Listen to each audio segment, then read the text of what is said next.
Ici, sur les plaques d'immatriculation Manitoba, il est écrit Friendly Manitoba, province des gens sympas, accueillants, mais parfois certains conducteurs semblent avoir oublié ces deux mots.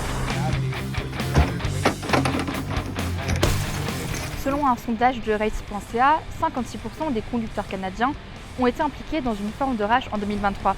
Et ce chiffre, il monte même à 83% lorsqu'on parle des conducteurs canadiens qui ont déjà été témoins ou vu un incident de rage au volant. Plusieurs raisons amènent les gens à s'énerver sur la route.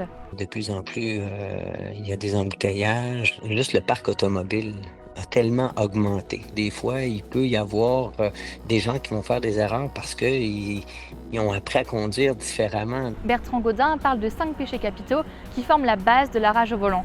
D'abord, en première position, il y a l'impulsivité.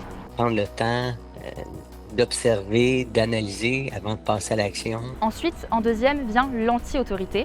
Il y a des règlements, il faut les respecter, il faut comprendre pourquoi ils existent. En troisième, c'est l'invulnérabilité.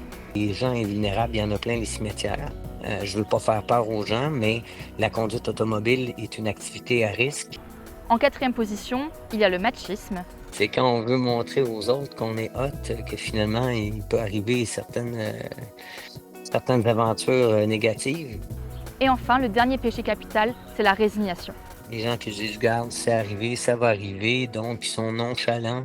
Donc la nonchalance fait partie de ces problèmes qu'on peut avoir. Mais alors, comment rester friendly? Comment rester calme au volant?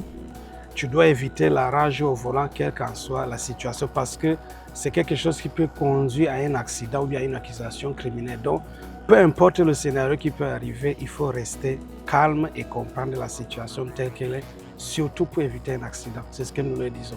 La meilleure solution, c'était, avant de prendre le volant, de se préparer mentalement à se dire « ça se peut que je rencontre des gens qui fassent des erreurs ». Donc, c'est la raison pour laquelle la courtoisie, l'analyse, et on est capable de voir déjà les gens qui recherchent une adresse ou quoi que ce soit, il va y avoir une certaine façon de conduire qui vont peut-être déranger, mais c'est pas pour quelques secondes ou quelques minutes que ça va vraiment faire une grande différence. Et si vraiment la situation dégénère, la meilleure chose à faire, c'est de noter le numéro de la plaque d'immatriculation et d'aller signaler l'incident à la police.